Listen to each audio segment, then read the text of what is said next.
I'm live, finally, after total technological failure. I was able to regroup, figure out what the problem was, and we're back online after an hour. But whatever. We are going to persist forward anyway. What was it that they used to say when Hillary was running? She will persist. She will persist. I don't know if that's what it was. Whatever. What time is it now? Okay, so now it's 2:45 a.m. where I am. So that's middle of the night here on the East Coast. Late night for you guys on the West Coast. So maybe we'll catch some of you guys. What's up, Stoner? Glad to see you. Glad somebody's up right now. Have some stuff I want to talk about today, so let's dive in. Department of Homeland Security's large-scale Election Day cybersecurity tabletop exercise. The Democrats block the Georgia hand count rule and criticizing Walz. Russian disinformation. Be careful. This is a propaganda report. I'm Brad Binkley.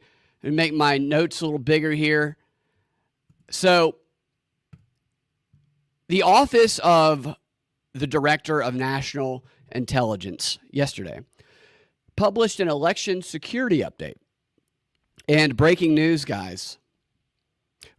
Russia is engaging in disinformation efforts designed to undermine the confidence in our elections. That's it. That's what they tell us. So it must be true. And while it may look like everything our own government does is what causes people to lack confidence in our elections, justifiably so, some might say, not the case. It's actually Russia that's doing the undermining.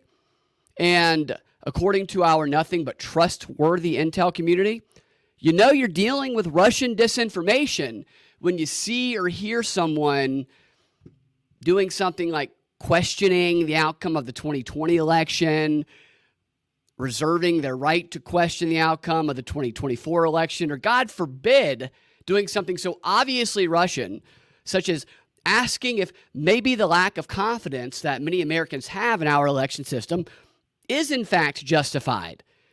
A very, very profane suggestion, no doubt, almost as profane as the vile suggestion that it would be naive for anyone to have 100% confidence in a system that, if the past few years have shown us nothing else, is a system that's riddled with flaws and vulnerabilities that in no way have been remedied. In fact, efforts to remedy them kind of seem like they've been blocked. Comments like these are earmarks of Russian disinformation, and when you hear them, you know you're dealing with either a witting or unwitting agent of the Kremlin. That's what I learned from the Intel update warning today about security and our elections. And don't take my words for this. This is the Intel security, okay? Who, just like our elections, we know we can 100% trust. Should clear all that up. And this trust is exactly why I'm not going to question another little nugget they dropped in their update today, which it would seem that the suggestion, what they're making anyway, that accusing Tim Walz of something that's not endorsed by the mainstream media, because you can accuse him of things that mainstream media has endorsed, but it would seem as though making claims against him that are unendorsed by the mainstream media, also Russian disinformation, okay? So be careful with the tampon comments. Probably came straight from Putin himself. Can't say anything about old Timmy. And this is the new angle that they're using. This is the same old kind of Russian playbook where they blame everything in Russia, then they try and attach claims to it, or they bait people into spreading false stories, which is kind of what they did here. And then they use this to discredit messengers of true things. You might know the story I'm talking about, but there's a story about Tim Walz that was a planted. I mean, as soon as I saw it, because I've seen these so many times over the years since I started doing this, like in 2016, all the earmarks of a planted story designed to bait people into spreading it which will then result in them shortly thereafter, once it's debunked, being discredited themselves as a messenger. Now, the key to a tactic like that is publishing a fake story that is plausibly true. Tim Walz is very creepy. The story involves him having a relationship. This is the accusation that has been... Look, I don't know what Tim Walz did. I think he's creepy, but the very specific allegations that were made in such a way that screamed, this is not true. This is designed to bait you so we can debunk and make you look bad. So that's what this was. And they have to be claims that people who are on the opposite side, so to speak, or who don't like them will say, I think this is true. Or maybe they want them to be true. Or maybe they are a big account or influencer who knows that their audience wants it to be true. And so even though they know it's a setup, maybe they engage in it anyway because they can get all of the engagement farming profits off of X from pretending to investigate such claims. I'm getting ahead of myself.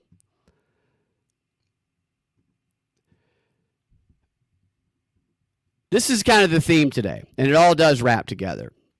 And there's a lot of stories that just go right in with all of this. And they do.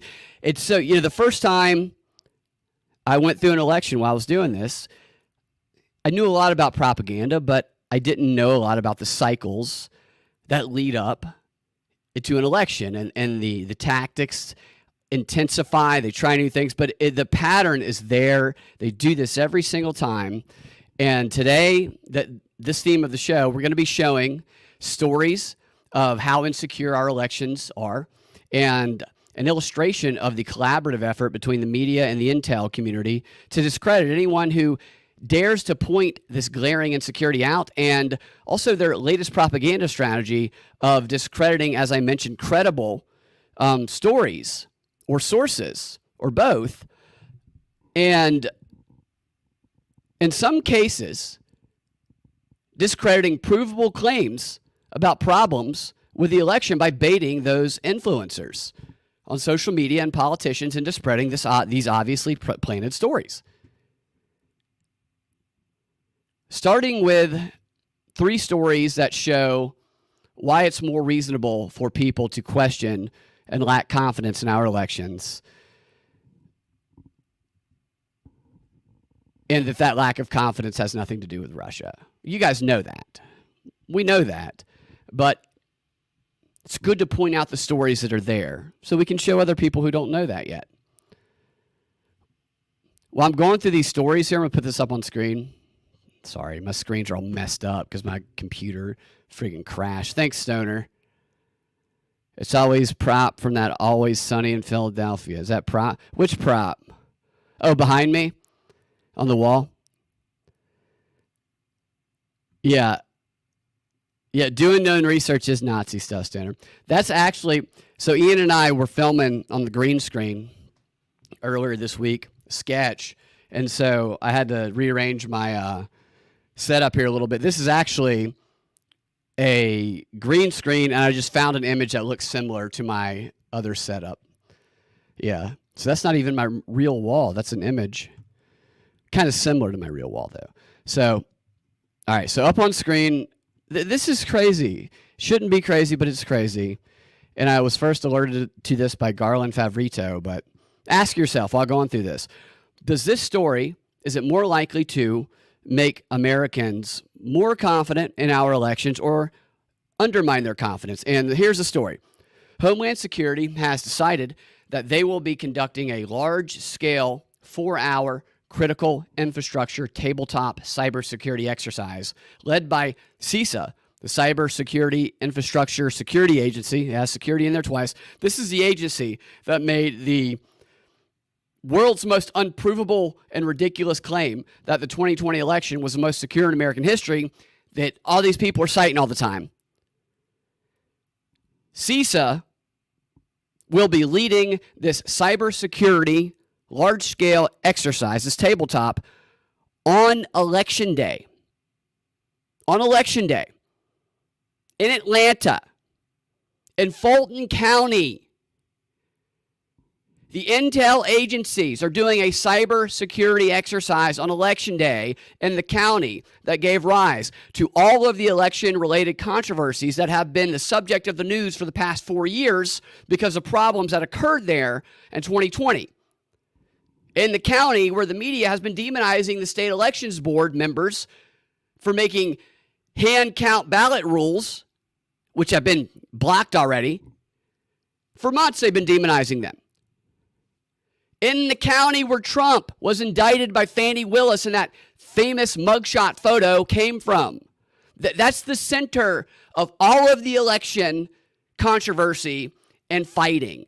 Fulton County, Georgia. And we have, I should say one more thing. That's also the county that for half a year, earlier this year, their online systems for the government, the Fulton County government, didn't work because they were attacked. They had a cyber attack against them, and cyber hackers hijacked and held their systems hostage. This is where the intel community, who we know conspired to affect the outcome of previous elections by launching a PSYOP to brand the Hunter Biden laptop as Russian disinformation, they've decided to conduct a cybersecurity large-scale tabletop exercise in that city on Election Day. What was the thing on 9/11? There was some sort of training exercise. I don't remember exactly what it was. Garland put a lot of good questions in his post on X about this exercise. And hopefully I'm going to have him on the show later this week to talk about it. But to me, this undermines people's confidence because it makes you raise an eyebrow. I mean, we already don't trust these people. And now in the hotbed of controversy, Atlanta, let's do a cybersecurity thing. What are they going to be getting access to? Because we know in these cybersecurity exercises, these tabletop exercises, they're not just sitting there doing, simulating what if everything goes works perfectly. I was one of the first people to talk about the Event 201 on WSB and the scenarios they run. These are disaster scenarios that they run in these tabletop exercises. Worst case, they say, let's cause chaos with these exercises and see what happens. In Atlanta, where chaos happens. So, as I said, Garland is the one who first alerted me to this on X, but we're not the only ones raising an eyebrow at this. Senator Rand Paul he also has questions about this very highly questionable exercise, which he expressed in a letter to the Department of Homeland Security Secretary Alexandro Mayorkas, the guy who looks like an alien. And in the letter, Rand says, you see it on screen there. It's talking about Rand requesting information on DHS and CISA's participation at Election Day cybersecurity conference. He says, I've recently become aware that a delegation of senior leadership from the Department of Homeland Security, CISA, the FBI, and various other federal agencies plan to spend Election Day and several days thereafter in Atlanta at a Homeland and Cybersecurity Conference hosted by the Armed Forces Communications and Electronics Association. Rather than monitoring cyber threats that may occur relative to the election, senior federal officials plan to spend Election Day participating in a 4-hour critical infrastructure tabletop led by the CISA staff, followed by a networking reception. So they're going to party after.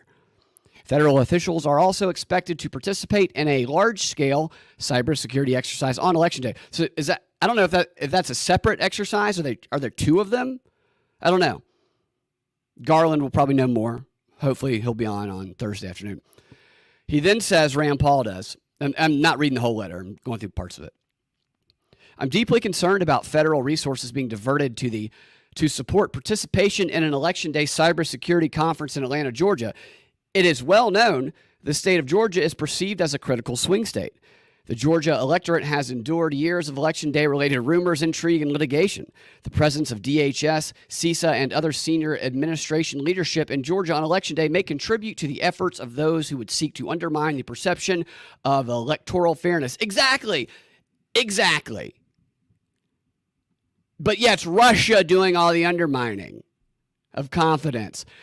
Rand then requested a bunch of unredacted records of communications about the conference and all of the agencies involved, both federally and locally. There's some Georgia bureaus that are involved as well, and who the representatives from each intel agency that will be attending are, which I doubt he'll get any of that information ever.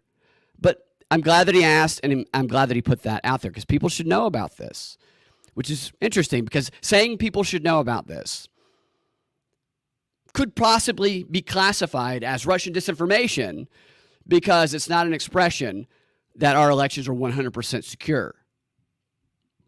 Second story. Again, let's see if this story you think builds confidence in elections or undermines confidence in elections. Another story involving action by our governments. This one is the Georgia government. And the headline here is Georgia Supreme Court rejects Republican attempt to quickly reinstate invalidated election rules.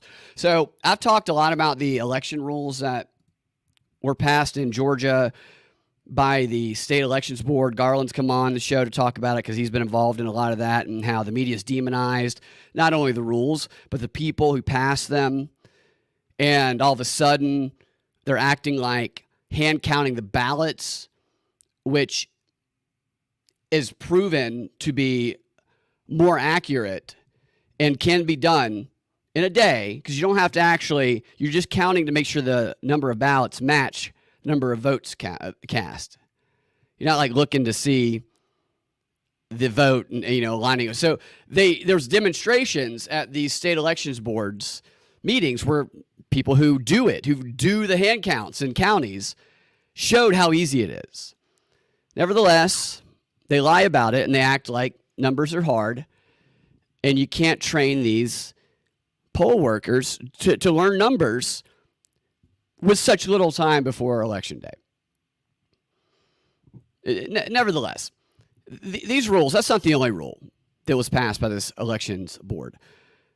That rule and the others that were passed by them have not only already been stopped by one judge last week, an attempt by the national and state Republicans to have them immediately reinstated so that they can be implemented on Election Day has already been rejected by the Georgia Supreme Court, who made the ruling yesterday. And I'll tell you what the rules are that got rejected. They are rules that promote election integrity, that would maybe build confidence that the election might be secure, and they were rejected. Last week, Fulton County Superior Court Judge Thomas Cox, he ruled that the state election board didn't have the authority to adopt the new rules, and he declared them illegal, unconstitutional, and void, none of which is true. We went through the statutory law that shows that all of these things, most of these things they asked for, especially the hand counting of the votes, and the, not the hand counting of the votes, in some areas the hand counting of the votes, it's different in different areas, but the making sure that no fraud is committed. These are all duties of the state elections board. And these are things that are mandated by statutory law that just aren't implemented. And these rules are there to support the statutory law that already exist. And so what he's saying here is incorrect, but it doesn't matter because this is a left-leaning judge who knows, he's putting the kibosh on him. He knows that it's going to be very difficult to get that appealed before the election, which has already started with the mail-in votes and stuff. And the ruling was obviously appealed to the Georgia Supreme Court by the Republican National Committee and the Georgia Republican Party. And what they asked was for the appeal to be expedited, for the court to review this matter, like right now, and for the rules that were passed by the Georgia State Elections Board to be reinstated while the appeal was pending. So that way, before even a decision was made, they can continue to implement them and tell the other counties to implement them, which is what those who oppose the rules want to stop. And the Supreme Court said no to both of those. They said, hell no. They declined the request for the expedited handling of the appeal, which means there will be no ruling before Election Day. And they also declined to put the Superior Court Judge Cox's order, which prevents them from being implemented, on hold. So they're gone. They're not going to happen. All of that to do about these rules that were passed and how dangerous they are to democracy by the media over and over again for months. They got what they wanted. Rules aren't going to be implemented. They can't tell, the state board can't tell local election officials to follow these rules because they've been declared, as of now, they will be appealed. But if after the fact, if after the election's over, then doesn't matter. Maybe for the next election, maybe it matters. Doesn't matter anymore for this one. Specifically, the rules that Judge Cox declared illegal and unconstitutional, the ones that are, the hope was they would be implemented now, will no longer be implemented, are the hand counting of the ballots rule, the rule requiring county officials to conduct a reasonable inquiry before certification.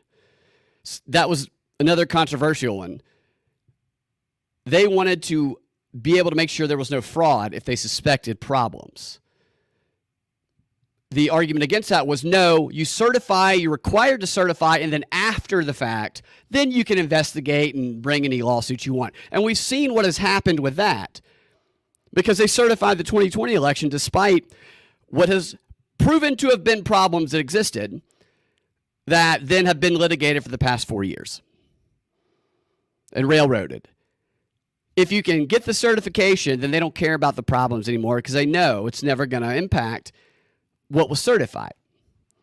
I mean, that's a crazy rule. It's a crazy rule to reject, in my opinion, if you support the strengthening of elections. Elections are flawed. Everybody knows that. I think we've all known that they've been flawed for quite a long time. I think many people in the country are just learning that over the past few years. But this certainly isn't going to build people's confidence that the powers that be want to strengthen them. The next rule that was blocked is the rule requiring election officials to examine all election-related documentation created during the conduct of elections. What's wrong with that?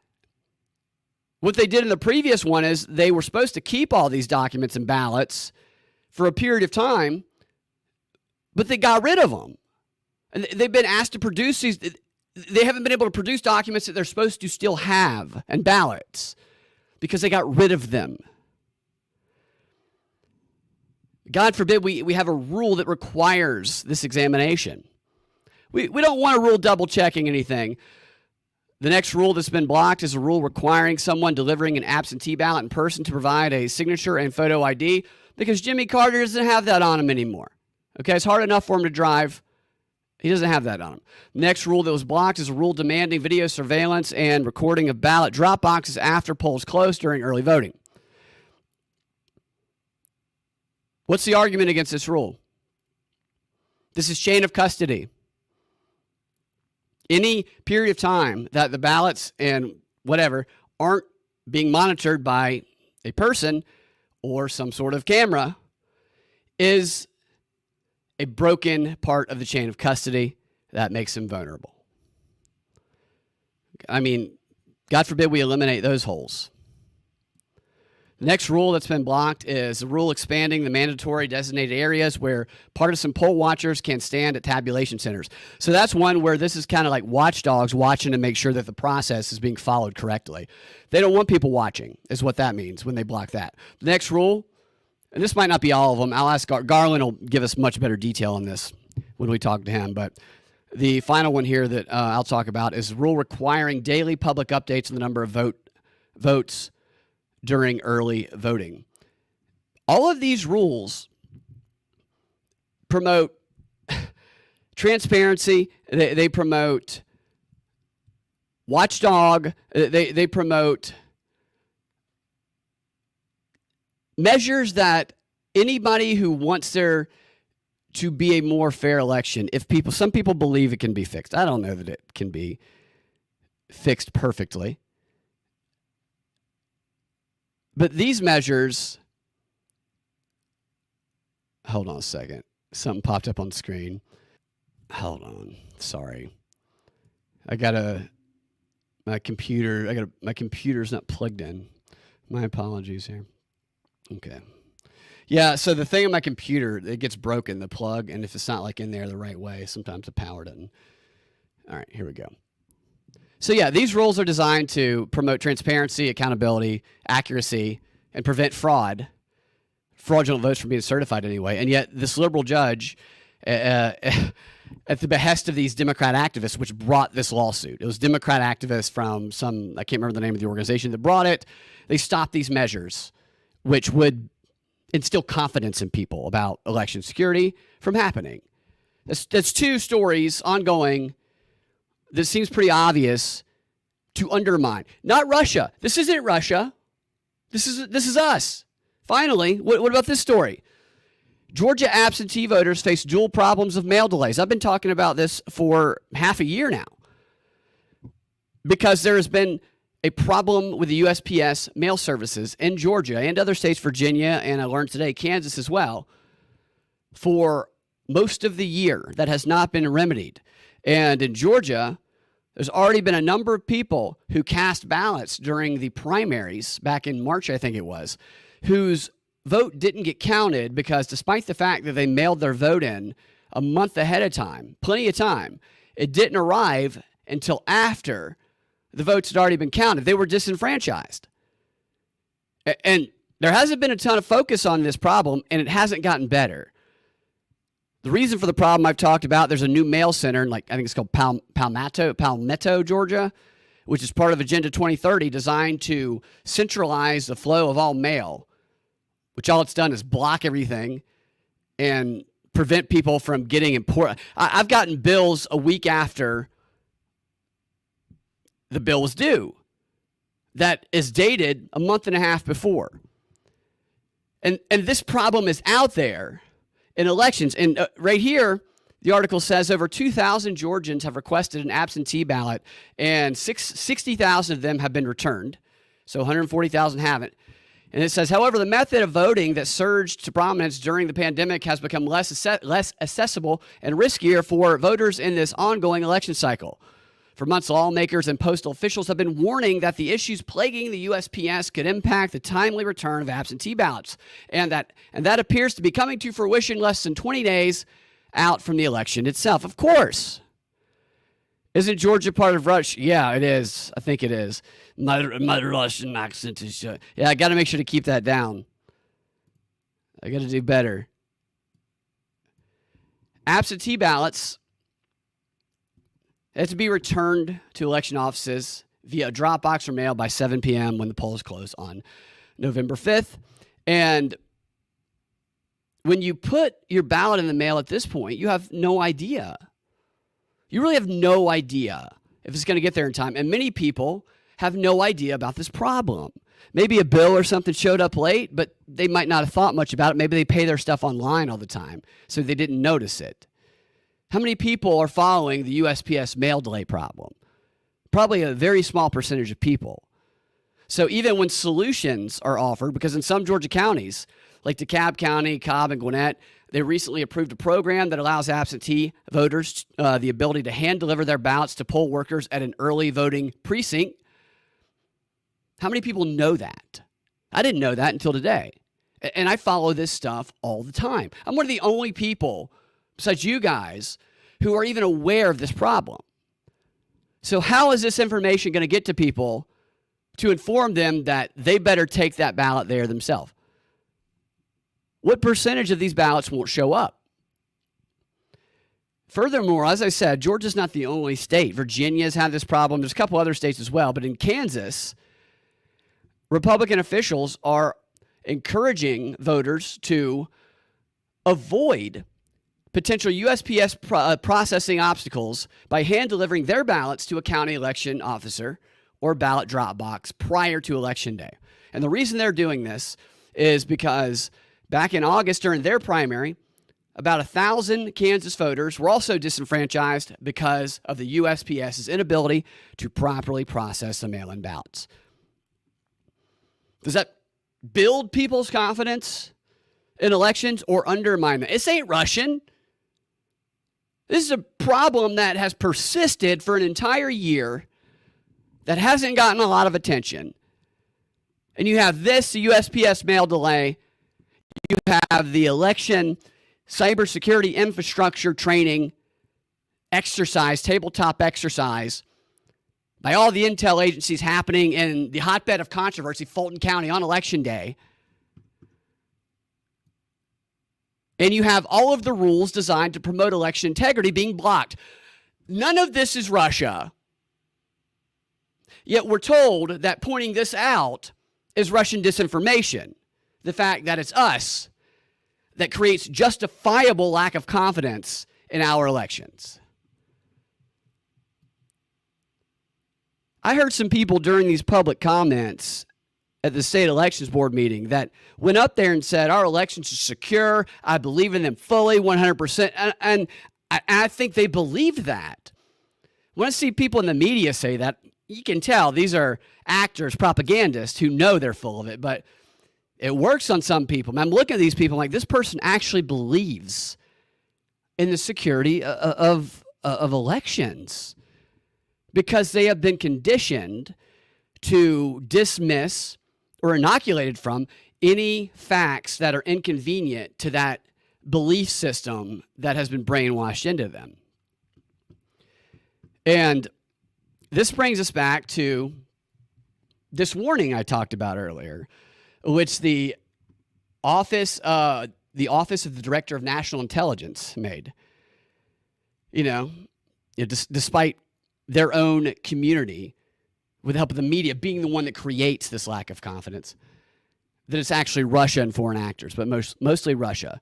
And hold on, let me find that document there.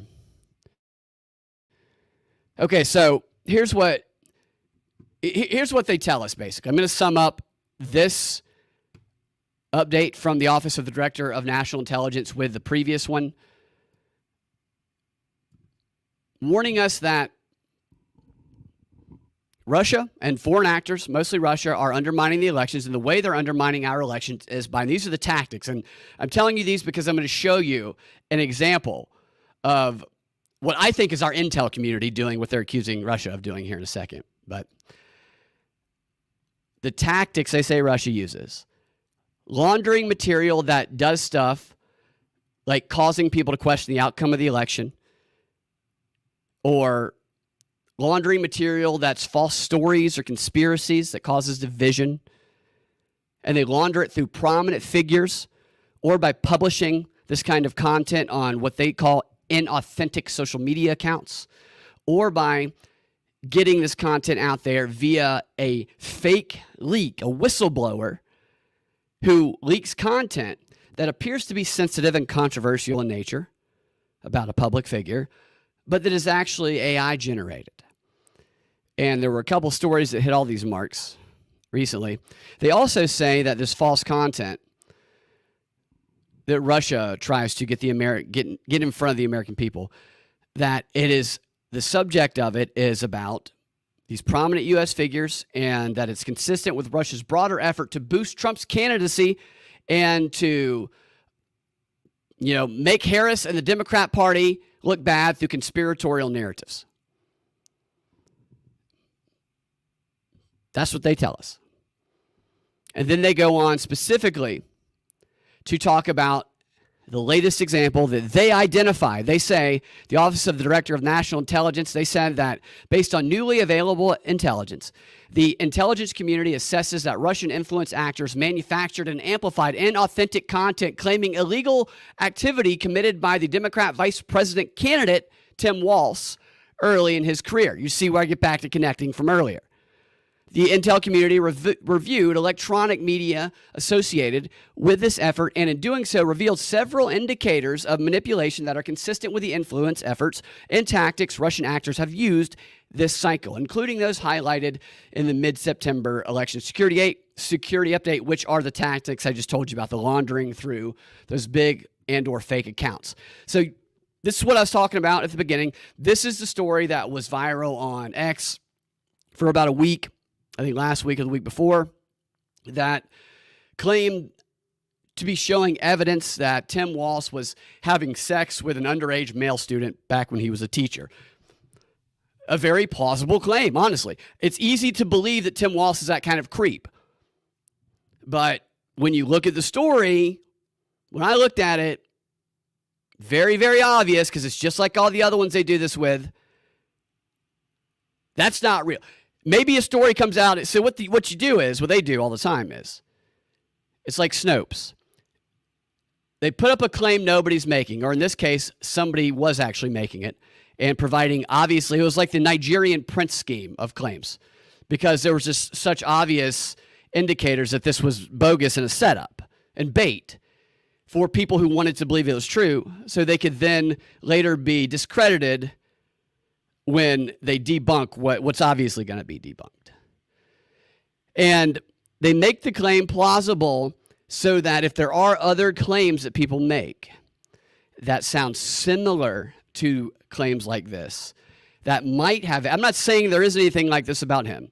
I'm just saying hypothetically that are similar but might have evidence behind them, they can then take that claim that does have evidence, conflate it together with the one they have disproven, the planted story, and then in the minds of their audience, they are one and the same. And anytime that subject comes up, they have no idea these are two separate stories.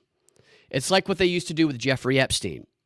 So before the mainstream media embraced the Jeffrey Epstein story, which they did not do until Trump was president and Acosta was in his office. I can't remember what his title was, but he was the federal prosecutor of the Epstein case. So when it was a Clinton scandal, when it could be attached to the Clintons in 2015 and 16, the media, and I've shown this in video clips, I mean, very, very coordinated, suppressed any talk of Jeffrey Epstein and a network where he brought all these elites down to his island and they were having sex with underage girls. His sex network, sex slaves.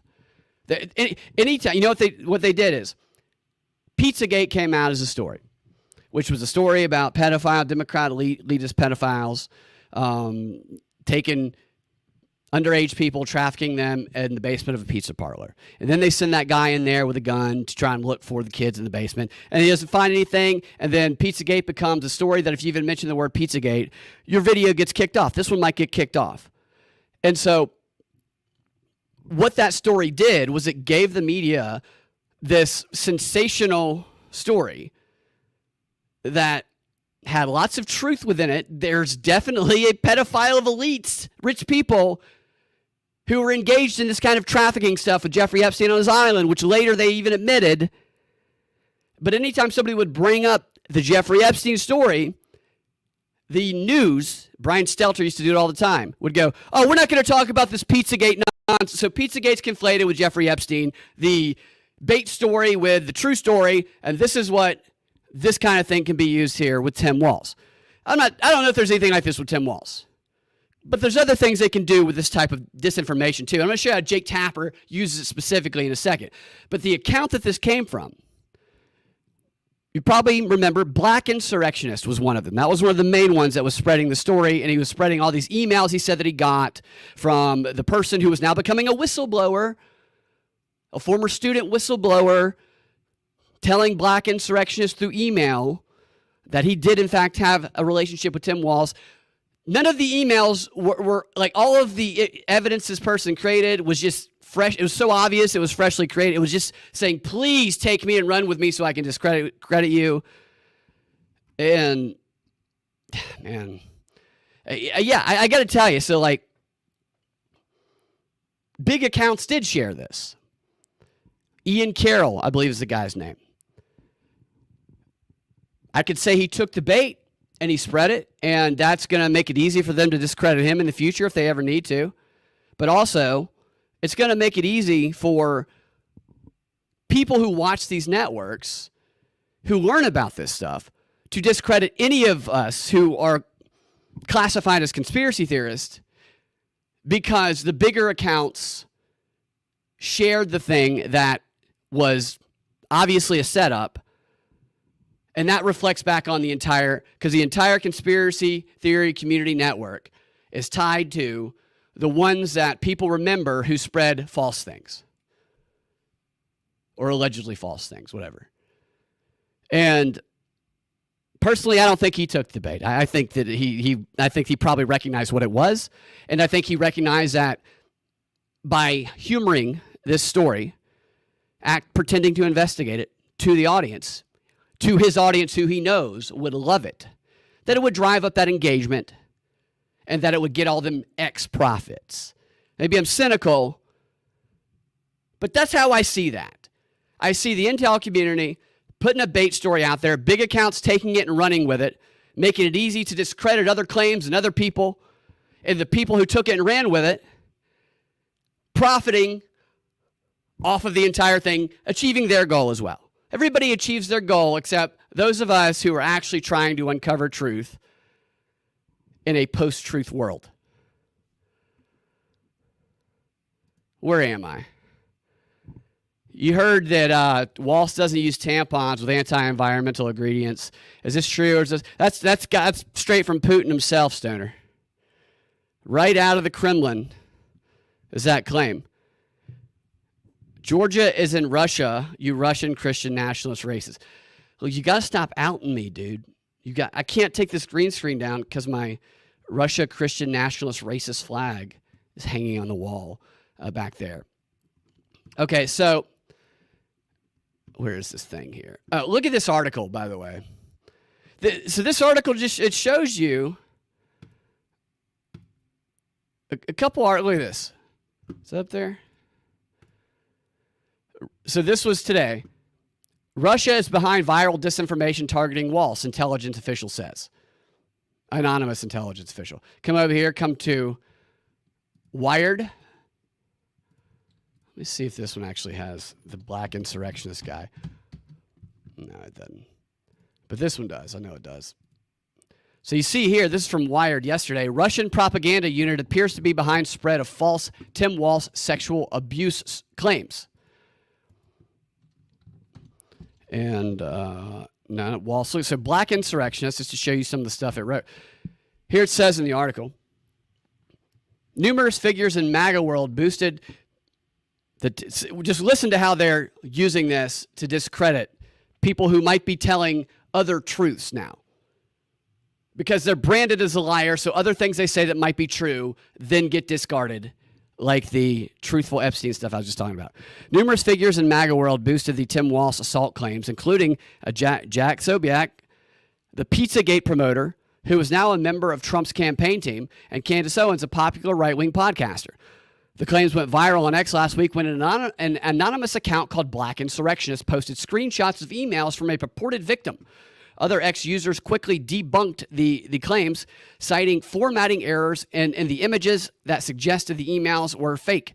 But days later, another conspiracist posted a video on X claiming he had spoken to one of Walz's supposed victims on the phone without providing any proof. The video racked up millions of hits.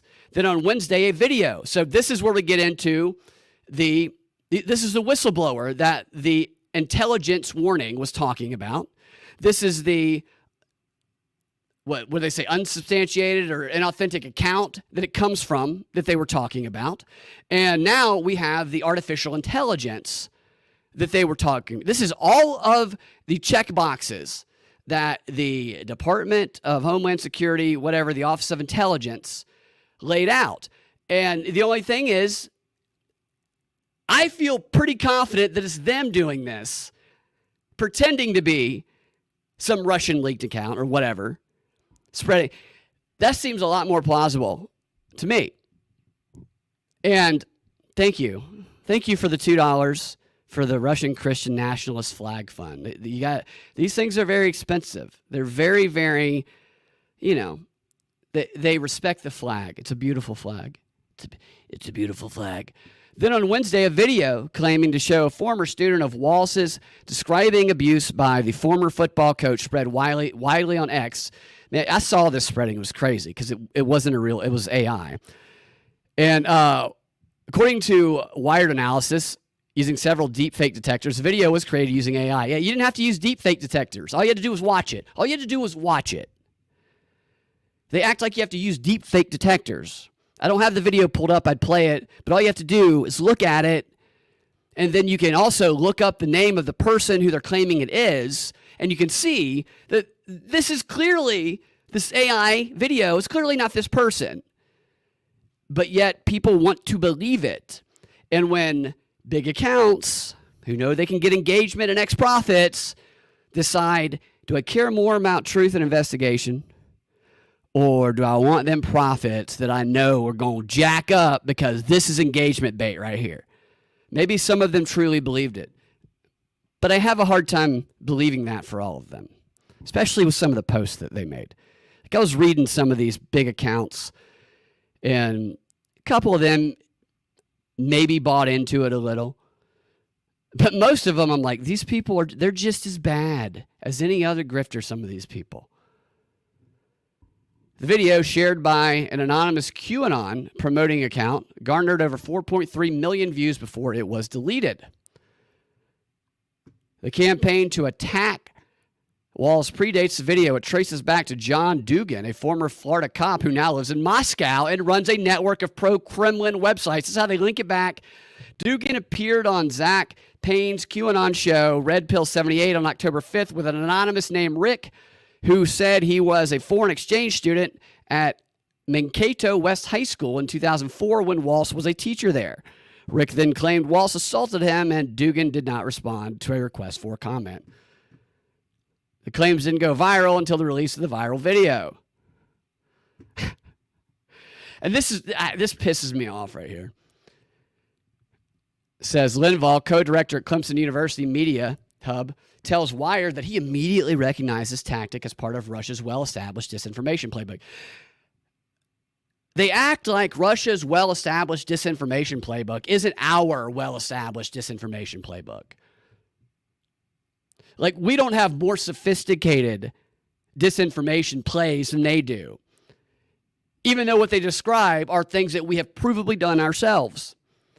I played a clip a few weeks ago of the Brookings Institute of these two people who were talking about tracing back to the origin of disinformation so they could snuff it out. And somebody actually asked them a question, what about if we know all of this stuff and our intelligence communities have learned about it, who's to say we're not doing it also to our own citizens? I mean, I couldn't believe, I guess probably been offed by now, but he asked that question, and it really pissed off the lady who was there to make her presentation. I mean, she might have given the signal to kill him right there, the way she snapped at him. It's the most logical question to ask that people don't ask because they don't want to know the answer to. There's little doubt this is Storm 1516, says Linval, whose team uncovered the network last fall. Storm 1516. This is so stupid. The campaign orchestrated by Storm 1516 begins with the posting of a fake story and video. So everything they say here, I think, is everything that our intel agencies do. Begins with the posting of a fake story and video from a whistleblower or citizen journalist. The U.S. mission to the Organization for the Security and Cooperation in Europe, outlined in July. Disinformation is then amplified by other seemingly unaffiliated online networks. The claims then take on a life of their own. They're shared and reposted by unwitting social media users who likely have no idea where the videos originated. Fake stories can also be picked up by other media outlets that cover the social media stories. In the case of the Walz claims, they ended up on MSN, a news aggregation site owned by Microsoft. And that's what I'm pretty sure our intel agencies do. And here it goes back to Black Insurrectionists, which is another story that I'm going to show you Jake Tapper talking about, I think is what this is. No, that one. Where is it here? Baseless claims about, what is it? Black Insurrectionist account is gone, but has since come back. But in the aftermath of Google search trends data shows a huge spike in people searching for Tim Walz pedophile and Tim Walz abuse on October 13th, the day when Black Insurrectionists began posting the claims. Black Insurrectionist account is anonymous and launched a year ago. Its followers include Donald Trump Jr., and former Trump advisor Roger Stone. The account bio reads, "I am MAGA." It rose to prominence weeks before the Walz posting when it claimed to have been in contact with a whistleblower at ABC who said Harris had been provided with the questions ahead of her September debate with former President Donald Trump. Okay, so this is where we're going to next. Those claims have been widely debunked by multiple major fact-checking media organizations. So here's the thing about that claim. You don't need a whistleblower to know that Kamala had an understanding with ABC News during that debate. The moderator is her Divine Nine sorority sister, same sorority in the Divine Nine, an organization, the Black Freemasons, they call themselves, that has been very outspoken and aggressive about how they are going to get Kamala elected. And this is the moderator of the debate. And she is close friends with the head of the network. There is no doubt that there was an understanding. They didn't have to speak it, but you could see that it was there if you have two eyes and two ears. Because anybody who watched that debate knows that one of the claims here that they try and conflate as being debunked, which is that the the moderators only fact check Kamala and not Trump, is observably true. Watch it and you see that, and even CNN in the aftermath of the debate talked about how the fact checkers fact check Trump and not so much Kamala. And yet, those claims that they did one-sided fact-checking, to anybody who didn't watch the debate, who is on Kamala, leans that way, they will disbelieve it because they hear that this whistleblower claim has been debunked. What they're debunking that Black Insurrectionists posted isn't that only Kamala's claims were fact-checked. It's that there was a whistleblower revealing that only Kamala's claims were fact-checked. You see how they do that shit? We're debunking that there was a we didn't need a whistleblower. We saw it. You only do that so you can make it seem like what was observably true has been debunked when you know it hasn't. And I'm going to show you Jake Tapper doing exactly this right now and taking that and then expanding through association and discrediting a bunch of true claims. Jake Tapper is going to start right here with Black Insurrectionist and with what I just talked about with the debate claims, and then he's going to start just making it seem like all of these provably true claims about the election have been debunked without actually saying it. It's plausible deniability that they use. They're very good at this. People see them as bad journalists. They're not bad journalists. Some of them are exceptional propagandists. And here's Jake Tapper. Man, Jake Tapper he's just such a snooty bitch. Probably in the intel community. What's the difference between a baby and a feminist, says Stoner? Eventually the baby grows up and stops crying. That's true. I watched a video on X. I shared it at Freedom Act Radio on there of somebody cut together a bunch of activists screaming, a lot of them feminists, screaming wildly during protest. And then they would cut in between each screamer with the wild animal that the person sounded like. It was very funny. All right, here's Jake Tapper. I'm just going to go through this. This was from the State of the Union on Sunday. This is all part of this operation. Coordination with the media and the intel community, just like Hunter Biden, just like all this stuff. I'm going to stop and start it, but here he is discrediting a bunch of true things, and just watch the strategy he uses to do it. I have heard the reports of the ABC whistleblower that have happened. It's disgraceful and should be a national scandal, but it's one of those things where I'd like to see Oh, hold on. My screen messed up here. I have heard the reports of the ABC whistleblower that have happened. It's disgraceful and should be a national scandal, but it's one of those things where I'd like to see a little bit more information come in before I actually develop an opinion. What? Look at his face. Just look at Tapper's face. Look at the lower third. A conspiracy theory spread online, but there's no evidence. And you start off, structure's important here. You start off by showing J.D. Vance, someone that his audience is repulsed by and would never want to be on the same side of. And he shows Vance saying that basically, if true, that's awful, but I need more information before I form an opinion. So he's playing both sides a little bit of it there, but saying that he needs more information before he finds an opinion. This is the best they could do. They would rather have him talking as though the claim were true, but this is the best they could do. And then Tapper gives this face of, oh, really? As though him saying this is him saying that he believes this, and that's the craziest thing in the world. bit more information come in before I actually develop an opinion. What is the ABC whistleblower What a douchebag. that Senator J.D. Vance is weighing in on there? Can't stand this guy. Allow me to tell you. Tell us. 2 days after the ABC News presidential debate, an anonymous X or Twitter account called Black Insurrectionist leveled an outrageous and unsubstantiated claim that seemed insane on its face that an ABC News whistleblower. Jeez Louise. Hold on. I don't know why. What's going on with my screen here? I'll start that part over. My screen keeps cutting out. Allow that Senator J.D. Vance is weighing in on there? Allow me to tell you. 2 days after the ABC News presidential debate, an anonymous X or Twitter account called Black Insurrectionist leveled an outrageous and unsubstantiated claim that seemed insane on its face that an ABC News whistleblower that somehow this anonymous account knew about was claiming that ABC News gave the Harris campaign sample debate questions in advance and had assured Harris that only Donald Trump, not Harris, would be fact-checked. Crazy. Crazy. An insane claim. Sounds to his audience like what he's calling a crazy, insane claim that's been debunked is that Kamala Harris was given the questions beforehand and that only Trump was fact-checked and not her. But that's not what he's actually saying has been debunked and is crazy.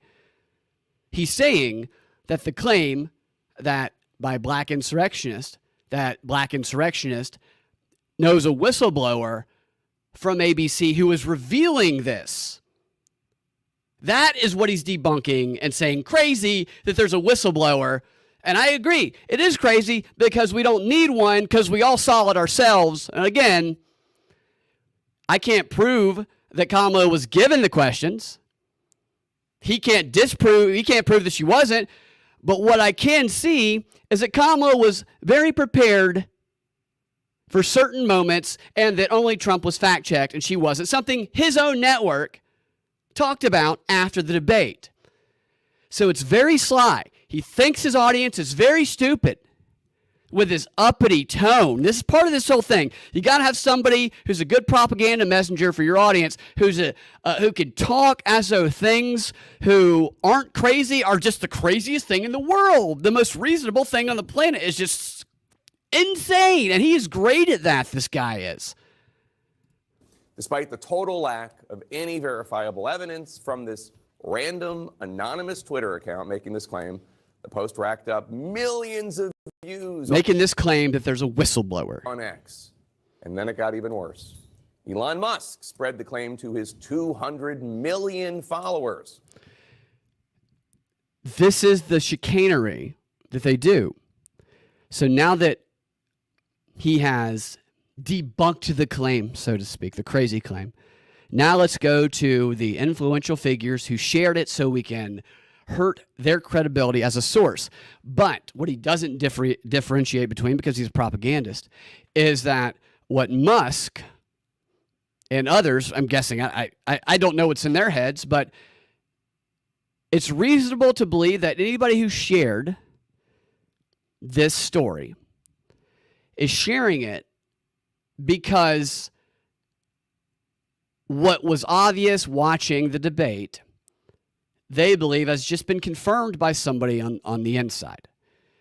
And that doesn't make what they saw not credible. You know, you get it. I'm being redundant and reiterating this, but it's just it's going through all of this stuff, man. It's challenging because they have so many layers of it. And to break down simple 8-9 minute video, by the time you do it, there's 14 more hours of videos that are doing the exact same thing. It's difficult to keep up with. And unless you have a huge account, which I don't have a huge reach, I have a decent reach, but I don't have a big enough reach to put a dent in the machine they have here. This is why it's effective. Donald Trump shared it on his social media, and then in a speech a few days later, he said this. I hear she got the questions. It's not a real person. Okay, so did you hear that clip was just so cut off? It was audibly cut off short while he was in the middle of a sentence. But that clip doesn't illustrate what he's trying to illustrate. He didn't say, I hear she got the questions from the ABC person. He just said, I hear she got the, where'd he hear it from? I don't know. It's almost intentional the way they cut this off. Listen to that again. That's not my audio cracking on that. It's theirs. Donald Trump shared it on his social media, and then in a speech a few days later, he said this. I hear she got the questions. It's not a real person. Senator Ted Cruz, who should know better, given the vile internet rumors Trump pushed about him in 2016, Senator Ted Cruz tweeted about this nonsense. Congresswoman Marjorie Taylor Greene took it a step further, writing, quote, the ABC whistleblower who claimed Kamala Harris was given debate questions ahead of the debate has died in a car crash, according to news reports, unquote. Nearly 5 million views. She later acknowledged that the story about the mysterious death of the whistleblower was false, but she continued to demand an investigation. Pennsylvania Congressman Dan Muser, a Republican, agreed. These are all bait stories. And there's no incentive for big accounts to not share them because it drives the engagement. The sensational stuff drives the engagement.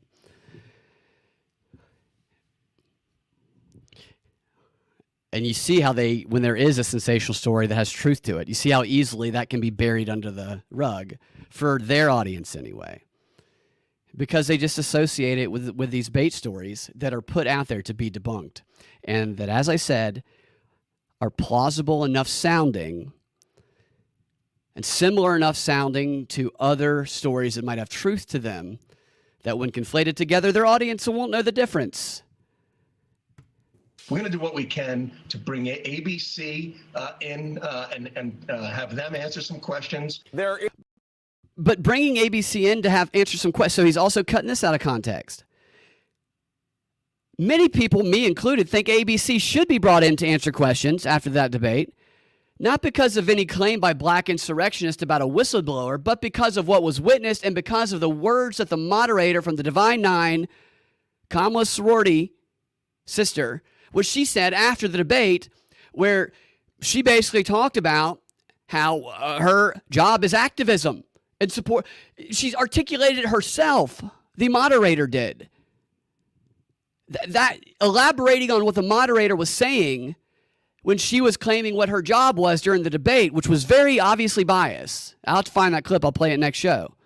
That is why you bring them in. He's trying to make it seem like this guy wants to bring them in because of an account that's now suspended, or maybe it's back, but it was suspended, that put out a plant story about a whistleblower. You see how far away this gets from the initial claim that they confuse people with. There is no whistleblower. That's not what he's talking about. See, it's exactly what I'm talking about. Like, listen to him. Does this guy ever mention a whistleblower here? Tapper's going to introduce him. Does he ever mention a freaking whistleblower? An investigation. Pennsylvania Congressman Dan Muser, a Republican, agreed. We're going to do what we can to bring ABC in and have them answer some questions. There is no whistleblower. This is all. He didn't mention a whistleblower. All based on a random anonymous claim on the internet. No, it's not. Never backed up by any verifiable evidence. This is exactly what Snopes does in written form, what he's doing right here. ABC News, of course, has denied it all, saying that they followed their own debate rules, which prohibited the sharing of topics or questions with any candidates. This isn't just a coincidence. A few random folks mistakenly, credulously repeating misinformation. This is now a feature of this movement. These are among the leaders of the effort to discredit news media and science and medicine and any expertise. So this is exactly what they do before every election, and this is part of that warning that the intel community put out today. These are among the leaders of the effort to discredit news media and science and medicine and any expertise. So bring it back to science and medicine. The trajectory is road at this point. A shit poster invents a lie, puts it on social media, and soon the possible next president of the United States is spreading it to millions, if not hundreds of millions, if not billions of people. Did you see where she did a town hall yesterday and she used a teleprompter? She didn't use a teleprompter for her town hall. The moderator of the Univision town hall had a teleprompter. Oh, got him on that one. Got him on that one. Not Kamala I guess. I don't know. Harris. Congresswoman Marjorie Taylor Greene. What about Kamala Harris as a lush who appears to be drunk most of the time? Is that also Russian disinformation? Has Russia hacked my own perception? What about SNL, who portrays her as being an alcoholic?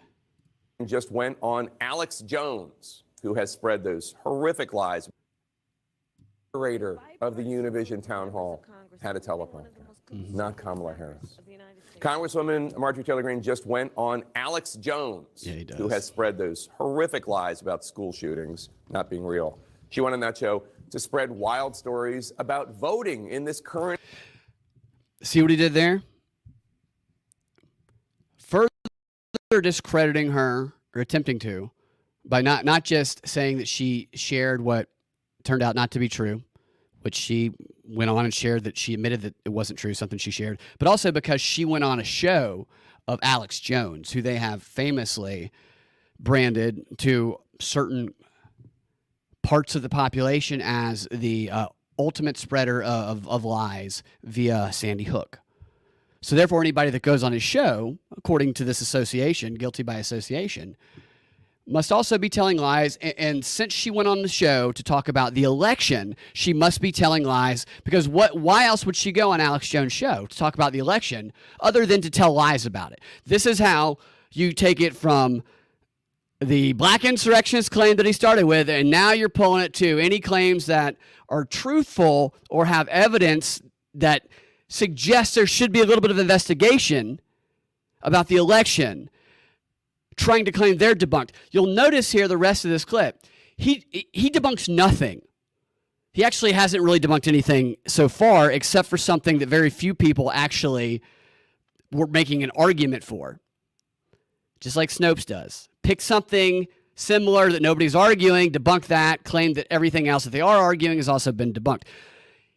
But he gets, so very subtly, he makes it seem like he's debunking things, but he's not. And you're right, insurrectionist.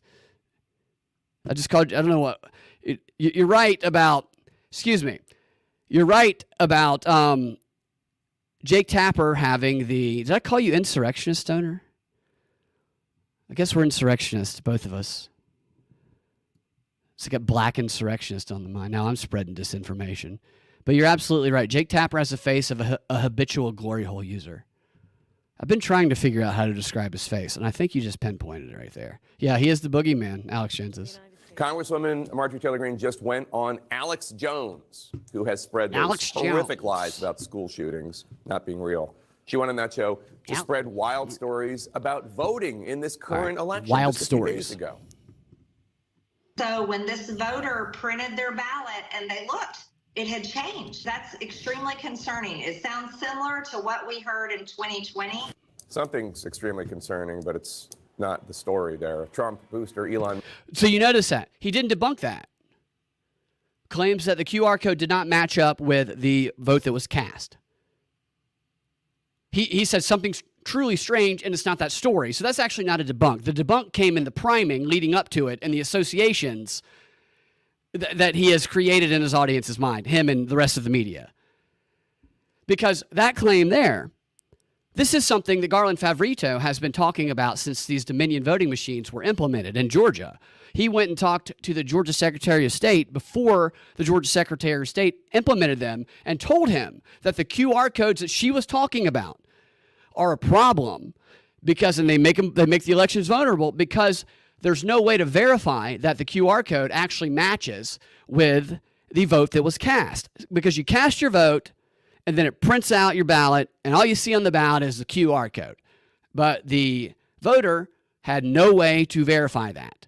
And there have been claims that there has been a mismatch in those QR codes. And there have been provable, this has actually happened. This is provably true. I don't know which specific claim she's talking about, but this has happened, and he can't debunk that. So he debunks it in people's minds through association because he doesn't want them thinking that they're going to go to the ballot, and perhaps their vote won't match their QR code. How does it switch? I don't know. Musk has been peddling something similar about voting. The Dominion voting machines, it is weird that I think they're used in Philadelphia and in Maricopa County, but not in a lot of other places. They're not used in Philadelphia. So that's his debunk. So now he goes on to debunk something that's insignificant. The fact that Elon Musk got the location of where these machines are used. Again, not actually debunking the claims being made that are significant, but giving the illusion of doing that. I mean, it's really a masterpiece in lying to an audience. They're used in Philadelphia. Something's extremely concerning, but it's not the story there. Trump booster Elon Musk has been peddling something similar about voting. The Dominion voting machines, it is weird that I think they're used in Philadelphia and in Maricopa County, but not in a lot of other places. They're not used. He's been peddling lies that they're used in a location that they're not used in. And he said he thinks he's trying to recall something. I mean, Used in Philadelphia. And in point of fact, a hand count in Maricopa County, Arizona, after the 2020 election, found zero variances. Oh, yeah, there's that between glory the hand hole. count and the Dominion tabulation. Zero. There are questions that Musk is referring to because election liars keep pushing them. And we know where lies about elections can lead. okay, there are questions because there have been provable instances of votes that were supposed to be Biden's in Coffee County, Georgia, that were supposed to be Trump's and went to Biden. Garland has shown this, and this was a problem with the machines. Didn't match up with the QR codes of the votes cast. And they don't want these actual problems covered. And so Jake Tapper sits there and says, there's zero evidence of this happening. He makes that glory hole that you're talking about, Stoner, that he plows all night, and talks about how this has not happened in this specific location. This one location, this hasn't happened. Never mind everywhere else. Lead to destruction. And it leads to this. It leads to because January election liars 6th. Keep pushing them. And we know where What a lies dipshit. about elections can lead to destruction and death in one of the darkest days in American democracy. Okay. Yeah, and it's Russia undermining people's confidence in the election. It's Russia. It's not all of these people. Jonathan Swift once said, falsehood flies and the truth comes limping after it. He said that in the year 1710. He did not know how much worse it would get. With social media and AI and wildly irresponsible leaders with huge platforms. God, what would Jonathan Swift think today? I don't know. Buckle up. It's going to be a rough 16 days. I am not looking for a viral moment. Buckle up. It's going to be a rustic. Okay, then he plays, for some reason, some Kamala stuff. But then he has a panel come on. Let's see what the panel can add here. Remarkably astute Harris by Maya Rudolph there. Welcome back to State of the Union. I'm here with my panel. My fam. Let me just start with the question about where we are in the race right now. Democrats seem worried. What do you think? Democrats are always worried. I mean, we're proverbial bedwetters. We clutch pearls. But I'm also like off the roller coaster because I know people think that Election Day is November 5th, but Election Day started a couple of weeks ago. Yes. And so we actually have, people are saying, well, let's follow the betting markets or let's follow the polls or whatever Jake Tapper or whatever pundit may say. And I say disregard all of that because right now you actually can tell who's voting, where they're voting, what that looks like, be able to formulate an opinion. And I think both Democrats feel they're doing well and Republicans feel they're doing well as well. I'm excited about Pennsylvania, though. What do you think? Because I hear Republicans. I'm going to go to her in a second. I'm going to go to her in a second. But what do you think about the state of the race? Because Republicans on the Trump campaign seem to be very confident. Okay, so they're not even talking about that segment he did. But you saw how he stretches it so far based on one planted story from an account that it's probably James Clapper or something running that account. James Clapper's probably a black insurrectionist. That's designed to discredit this string of not just people, but also truthful claims that these people might make or that can be conflated together with the original lie. And because people are so emotional and divisive about politics, that the audience that it's appealing to has no incentive to get in the weeds and just break all this down like we're doing. Because that would just make something they want to be true false. And that would create cognitive dissonance. And cognitive dissonance is literally painful. Aristotle said that learning is painful. That's what cognitive dissonance is. When you learn something new that crashes with your reality and you create a new node in your brain that creates physical pain, which is not near as pleasurable as the feeling of confirmation bias, which he is appealing to in his audiences. And I was able to find a couple comments from a story from early January that is about the very thing he was trying to lie about here, the QR codes not being readable to voters, and how a judge wrote in a trial order that the 2021 Coffee County election equipment breach presents a substantial risk that votes will not be counted as cast because that breach showed that the votes were not counted as cast. The QR codes did not match the votes, something that he didn't explicitly debunk, but he attempted to debunk through association and trickery. If that doesn't happen, it doesn't happen in Philadelphia. Jackass. All right, I'm going to do one more. When I see Jake Tapper, I think about the lyrics to, was that Pussifier song? The Remedy? You speak like someone that has never been smacked in the fucking mouth. We will have to Remedy. That's a very good assessment, actually. He does. I'm not encouraging that, but he does. You're not a statesman, jokester. No statesman here. What's up, Steve? On Rockfen. I hope it's still working over there in Rockfen. Let's double check. I'll do one more story. Thanks for hanging out in the middle of the night, guys. You guys see the new white dude for Harris that dropped? Eminem. Eminem's the new white dude for Harris. It's not really a surprise to me. I'm actually surprised that it took this long because he's introduced Kamala. I don't know if he did it already. I think he probably did. I wonder what that was like, introducing Kamala. You know? One guy who pretends to be black introducing a woman who pretends to be black. Guess they have that in common. All right, here's the last story. Headline, AI tongue can taste the difference between Coke and Pepsi.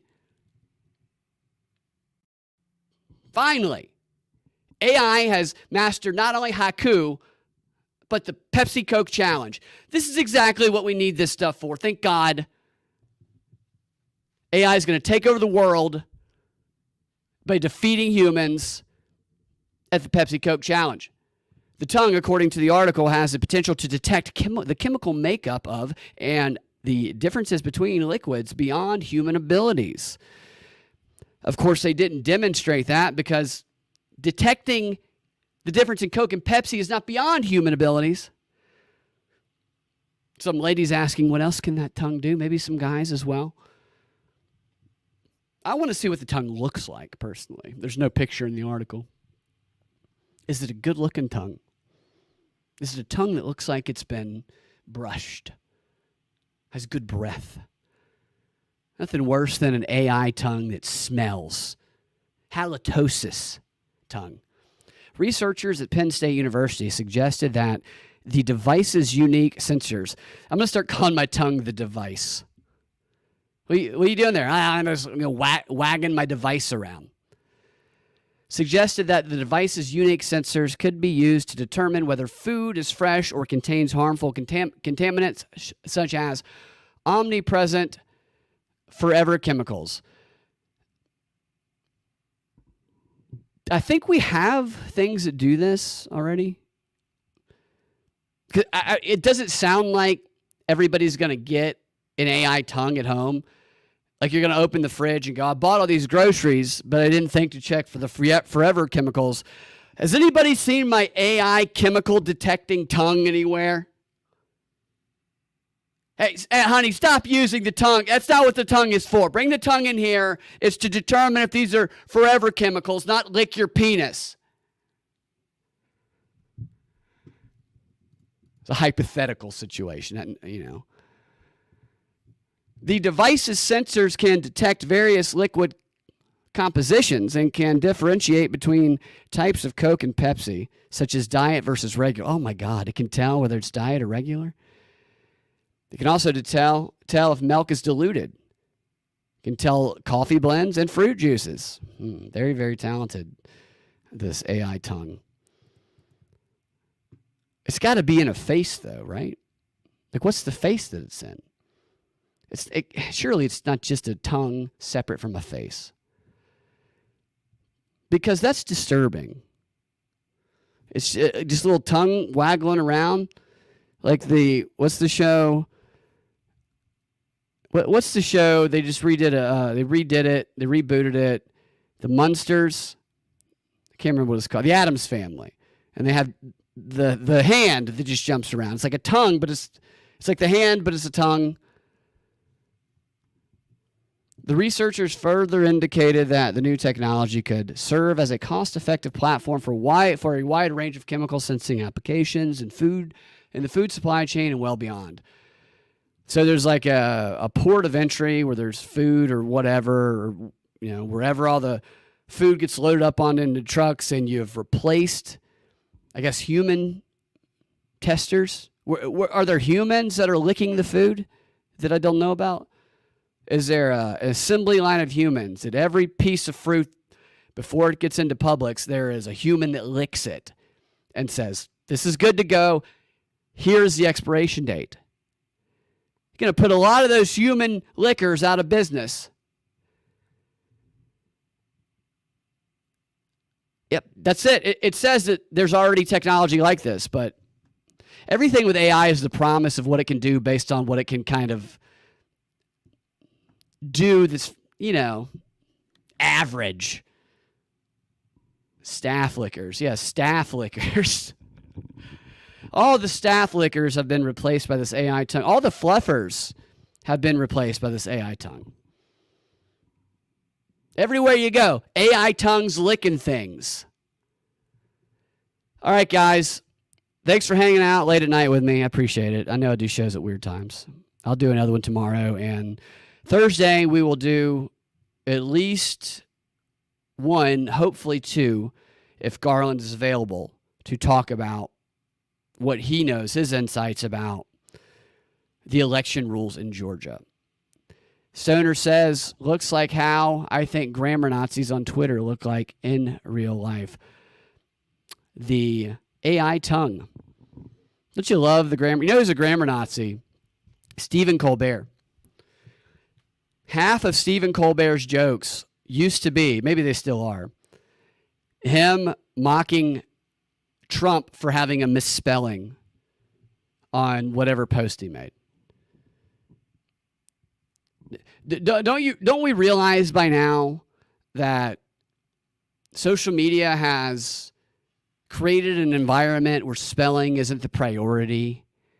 We talk in emojis and we talk in acronyms. I don't know what the hell people are saying half the time. I got to look up, what does this acronym mean? What does this emoji mean? Some of the emojis, I'm like, is this emoji batting its eyes at me, or is it crying? Still learning emoji, emotion, empathy. It's probably a class in college. I bet there's a class in universities about the emotions of emojis. I'm going to look that up and find out.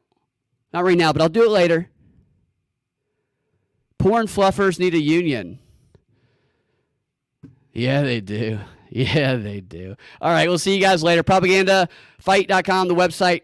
Freedom Max Radio on X, youtube.com/Brad Binkley, rumble.com/propreport, rockfin.com/propaganda report, patreon.com/propaganda report. I believe that's all of it.